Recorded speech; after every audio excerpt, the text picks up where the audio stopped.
కేసీఆర్ గారు ఢిల్లీకి వెళ్ళేటప్పుడు ఒక మాట ఇచ్చారు. ఆంధ్రప్రదేశ్ రాష్ట్రంలో పోతున్నాను, తెలంగాణ రాష్ట్రంలో వస్తానని చెప్పి వారు ప్రకటన చేశారు. దాని ప్రకారంగానే వారు ఈరోజు తెలంగాణలో అడ్డు పెడుతున్నారు.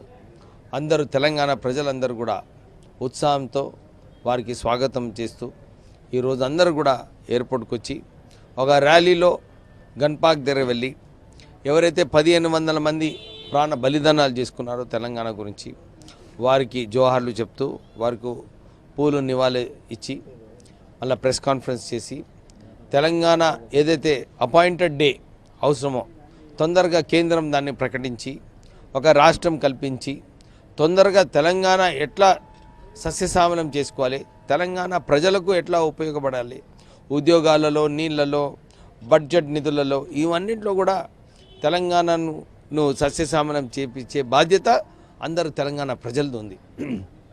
ఈ సమయంలో మనము సమయం పాటిస్తూ అందరితో కలిసి మెలిసి తెలంగాణ అభివృద్ధిలో, తెలంగాణ పిల్లలకు ఉద్యోగాలలో అందరం కూడా కలిసి ముందుకు వెళ్ళాలని చెప్పి కోరుకుంటున్నాము. ఈరోజు అందరూ కూడా చాలా మంది ఆ ఎయిర్పోర్ట్కి వచ్చి వారికి స్వాగతం పిలిపిస్తూ తెలంగాణ సత్తా ఏంటో అని చెప్పి అందరికీ చూపించాలని చెప్పి కోరుకుంటున్నాను. జై తెలంగాణ.